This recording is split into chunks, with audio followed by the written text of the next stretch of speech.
Get ready for the countdown. 10, 9, 8, 7, 6, 5, 4, 3, 2, 1, 0.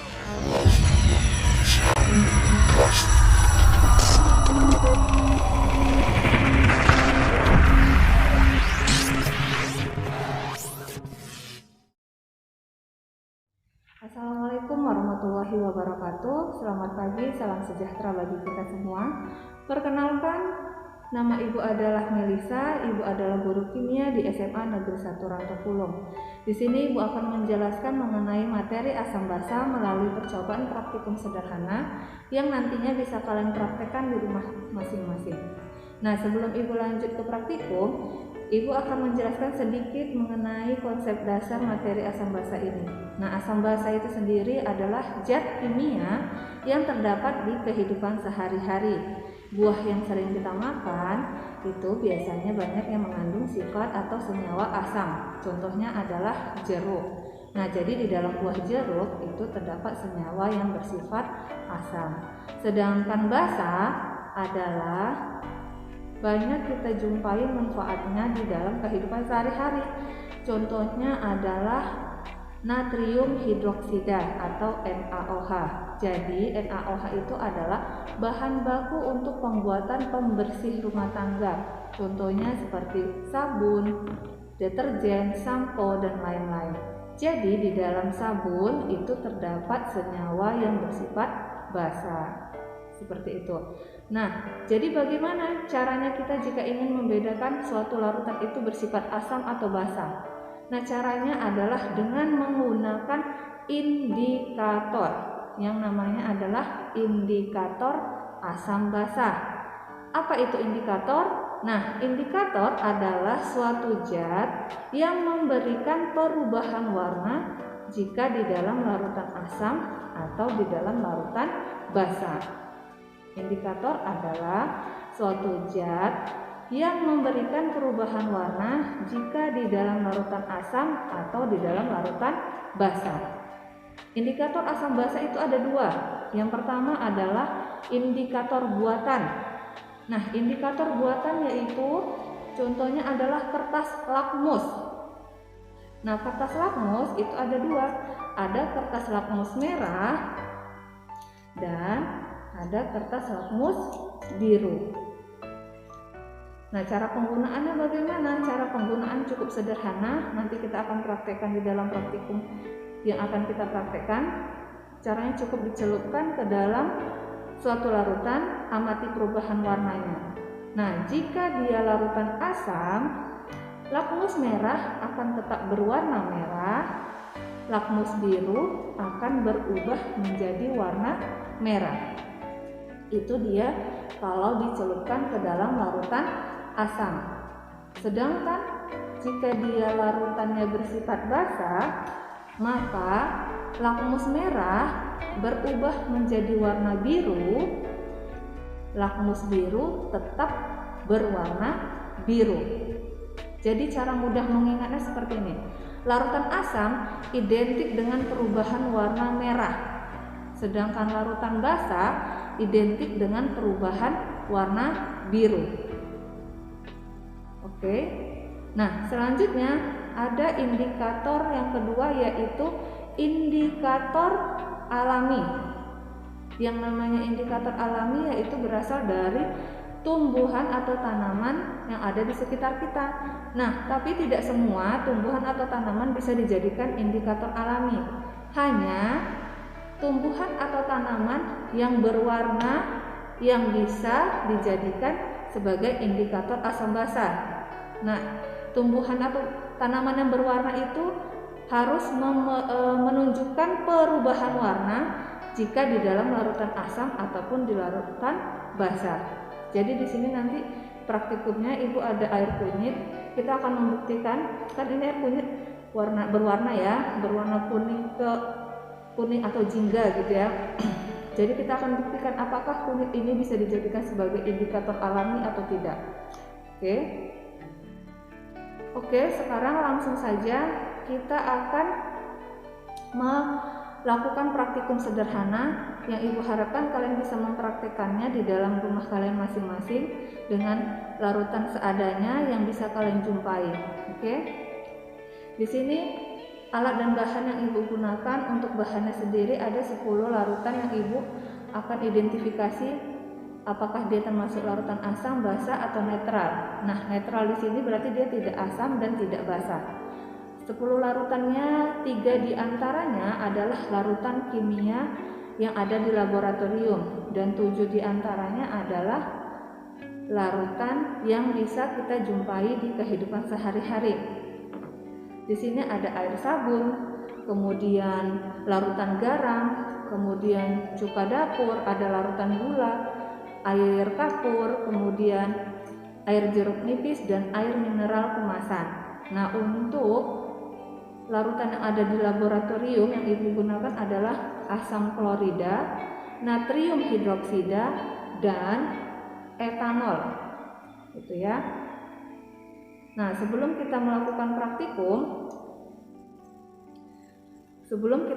praktikum di laboratorium, kita diwajibkan untuk menggunakan APD atau alat pelindung diri standar yang terdiri dari jas praktikum, masker, dan sarung tangan. APD atau alat pelindung diri ini berguna untuk melindungi diri kita dari kontaminasi larutan-larutan kimia yang ada di laboratorium.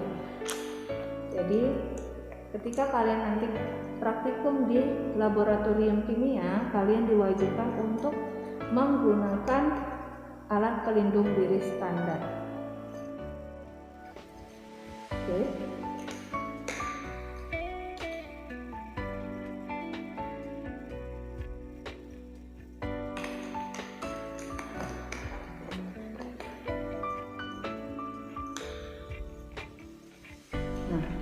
Baik, tujuan dari praktikum kita kali ini ada 2. Yang pertama, mengidentifikasi larutan asam atau basa menggunakan indikator buatan, yaitu indikator buatan yang kita gunakan adalah kertas lakmus merah dan lakmus biru. Dan yang kedua adalah menentukan pH dari suatu larutan asam basa dengan menggunakan indikator universal.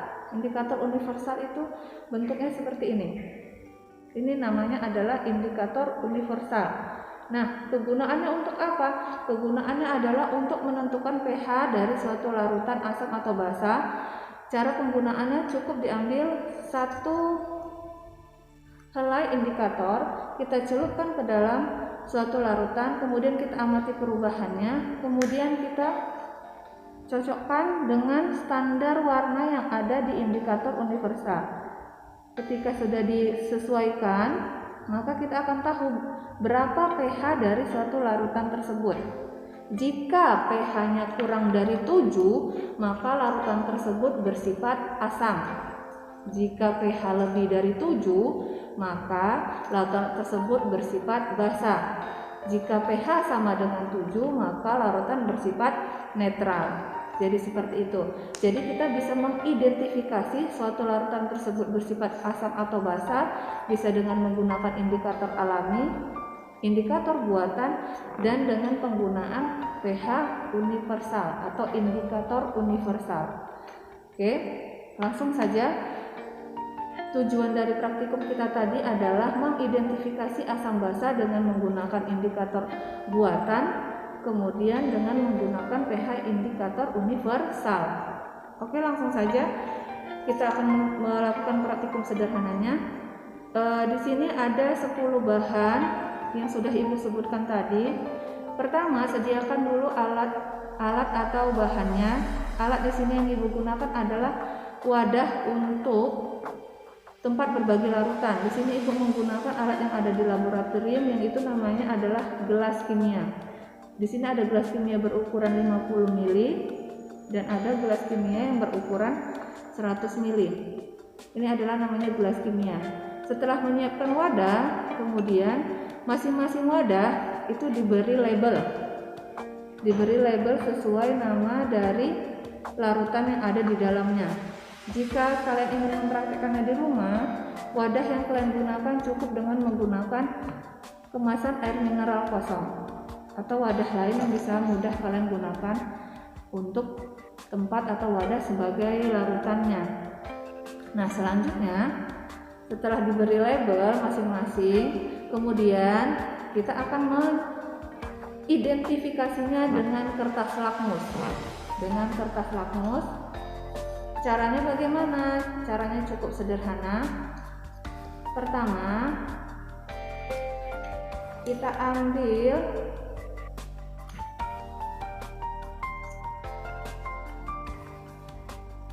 ambil satu helai atau satu kertas lakmus merah, kemudian kita celupkan ke larutan yang ada di gelas kimia. Ibu ambil contoh dari yang pertama.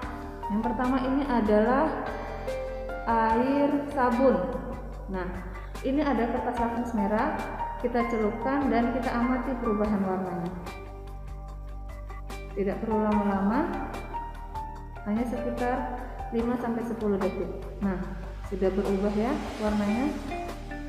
Dari tadinya ini kertas lakmus merah berubah menjadi warna biru.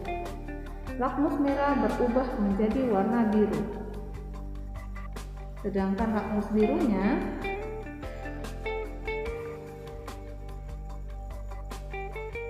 dia tetap berwarna biru. Jadi seperti yang Ibu jelaskan di awal, jika perubahan warnanya identik dengan warna biru, maka larutan tersebut bersifat basah. Lakmus merah berubah menjadi warna biru, lakmus biru tetap berwarna biru, maka larutan tersebut bersifat basah. Kemudian kita ambil contoh selanjutnya, yaitu cuka. Ini adalah larutan cuka dapur. Kita tes dengan lakmus merah terlebih dahulu. Lakmus merah dia tetap berwarna merah,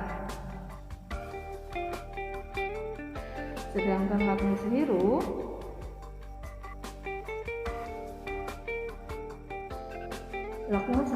berubah menjadi warna merah. Perubahan warnanya identik dengan warna merah, maka larutan tersebut kita golongkan menjadi larutan yang bersifat asam. Ingat, perubahan warna yang identik dengan perubahan warna merah, maka larutan tersebut adalah bersifat asam. Oke, seperti itu cara penggunaan sederhana dari penggunaan kertas lakmus. Jadi ini bisa kita tes atau kita uji dengan kertas lakmus dari 10 larutan yang ada. Kita akan tes jika dia adalah larutan garam. Jadi lakmus merah tetap berwarna merah, sementara lakmus biru tetap berwarna biru. Jika tidak ada yang berubah di antara lakmus merah dan lakmus biru, maka larutan tersebut bersifat netral. Jadi tidak menunjukkan perubahan apapun, maka larutan tersebut bersifat netral. Jadi 3 di antara yang sudah kita uji ada air sabun, air cuka dapur, dan larutan garam. Maka kita simpulkan bahwa air sabun dia bersifat basah, cuka dapur bersifat asam, dan larutan garam dia bersifat netral. Begitu seterusnya untuk langkah-langkah uji identifikasi asam basa untuk ke-7 larutan yang lainnya.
Oke, demikian identifikasi asam basa dari 10 larutan yang ada dengan menggunakan kertas lakmus merah dan lakmus biru. Dengan menggunakan kertas lakmus merah, kita mendapatkan beberapa larutan yang bersifat asam dan beberapa larutan yang bersifat basa dan netral. Untuk larutan yang bersifat asam, di sini kita ada cuka dapur, ada air jeruk nipis, dan ada asam klorida. Jadi dari 10 larutan ada 3 larutan yang bersifat asam. Sementara untuk yang bersifat basa ada air sabun, kemudian air kapur, kemudian natrium hidroksida. Jadi dari 10 larutan ada 3 yang bersifat basa. Nah, sisanya ada 4 yang bersifat netral, yaitu ada larutan gula, garam, air mineral, dan etanol. Oke. Nah, selanjutnya kita akan mengidentifikasi asam basa atau larutan tersebut apakah bersifat asam atau basa dengan menggunakan yang namanya indikator universal. Caranya sangat-sangat sederhana. Yang pertama, kita ambil contoh air sabun. Air sabun tadi kalau berdasarkan lakmus dia bersifat basa. Akan kita uji juga dengan indikator universal. Akan kita buktikan apakah sabun bersifat basa jika menggunakan indikator universal. Pertama, kita celupkan sekitar 10 detik, kita angkat, sudah berubah warna. Kemudian kita amati warnanya sesuai di pH yang nomor berapa. Nah, untuk air sabun sendiri, warna yang sesuai itu ada di pH 11. Bisa dilihat bahwa perubahan warna yang ditunjukkan di indikator universal pada air sabun jika disesuaikan dengan warna standar di indikator universal dia menunjukkan di angka 11. Jadi disimpulkan bahwa pH untuk air sabun itu adalah 11, pH-nya 11. Jika pH-nya lebih dari 7, maka larutan tersebut bersifat basa. Maka air sabun kita golongkan sebagai larutan basa. Hal ini sesuai dengan pengujian dengan kertas lakmus dan juga pengujian dengan pH indikator. Seperti itu langkahnya selanjutnya untuk ke-9 larutan yang ada. Kita coba untuk yang cuka dapur. Nah, cuka dapur jika dengan kertas lakmus dia terbukti bahwa bersifat asam. Kita buktikan dengan yang indikator universal. Ini warna awal, kita buktikan.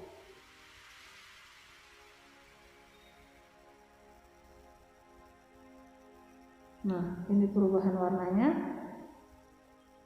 Kita sesuaikan dengan warna standar yang ada di indikator universal. Cuka dapur dia lebih cenderung. Nah, jika kita dekatkan di nomor 2 warnanya hampir sama, warnanya sama, maka cuka dapur kita simpulkan memiliki pH sebesar 2. Nah, pH 2 itu lebih kecil dari 7 yang artinya bahwa cuka dapur adalah bersifat asam. Jadi seperti itu penggunaannya dan seterusnya. Nah, kita buktikan yang netral. Netral di sini kita ambil contohnya tadi adalah air mineral.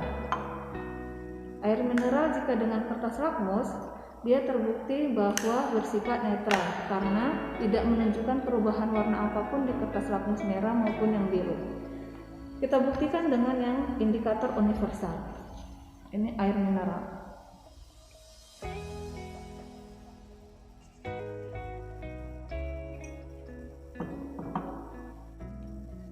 Dan kita coba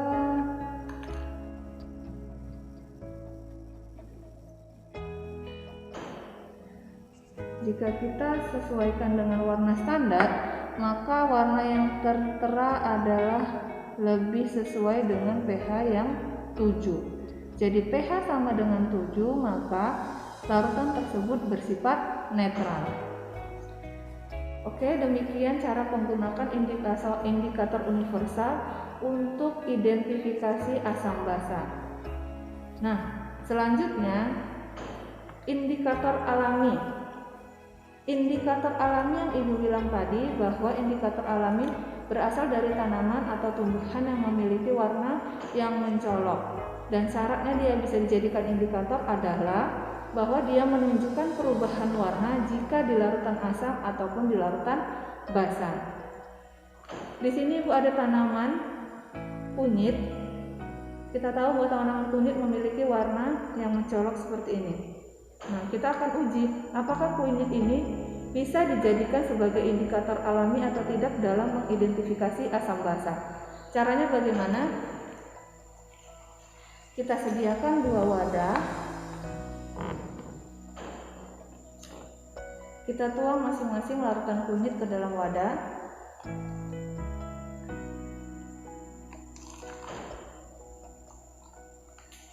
Kemudian masing-masing wadah kita tetesi larutan yang bersifat asam dan larutan yang bersifat basa.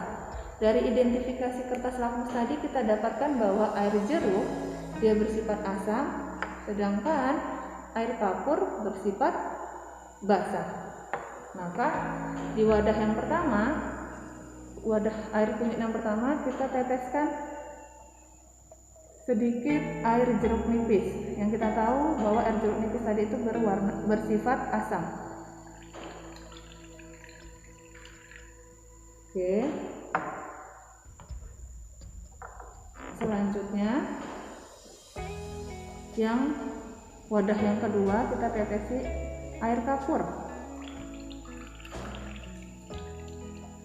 Wah. Oke.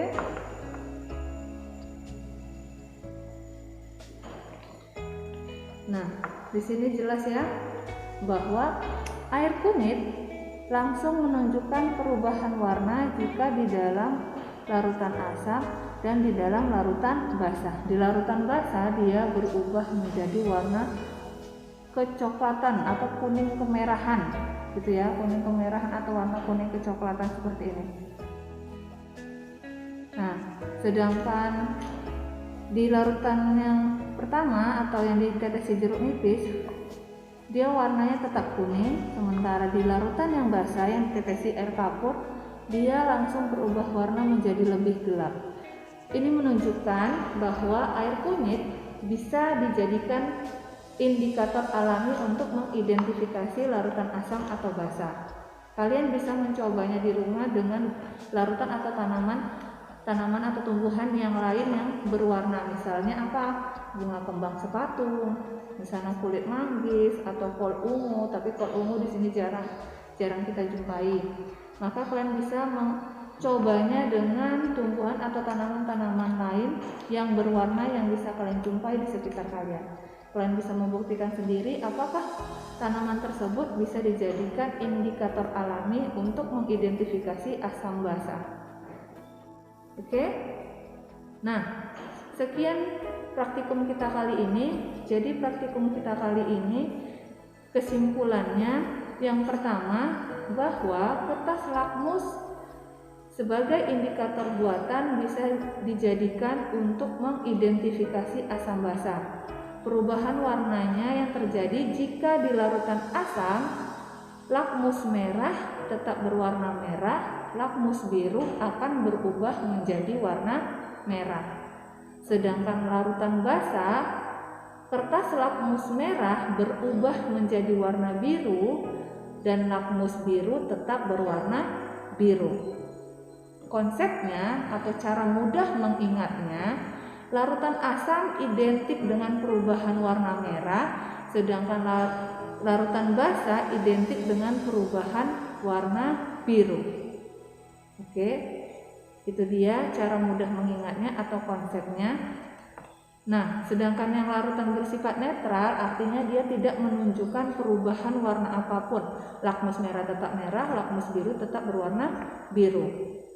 Nah, kesimpulan yang kedua, bahwa selain dengan menggunakan kertas lakmus, kita bisa mengidentifikasi asam basa dengan menggunakan alat yang bernama indikator universal. Jika pH yang ditunjukkan lebih dari 7, maka dia bersifat basa. Jika pH yang ditunjukkan kurang dari 7, maka bersifat asam. Jika pH sama dengan 7, maka bersifat netral. Seperti itu. Nah, kesimpulan yang ketiga, bahwa kunyit itu bisa dijadikan sebagai indikator alami untuk mengidentifikasi asam basa.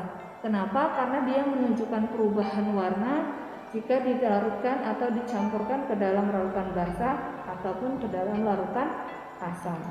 Seperti itu.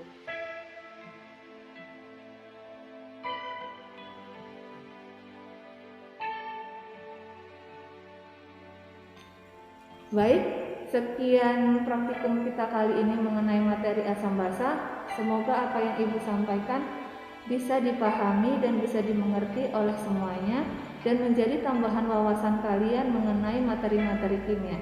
Ingat, kimia itu tidak perlu dihafal, tapi kimia itu hanya perlu dipahami konsepnya.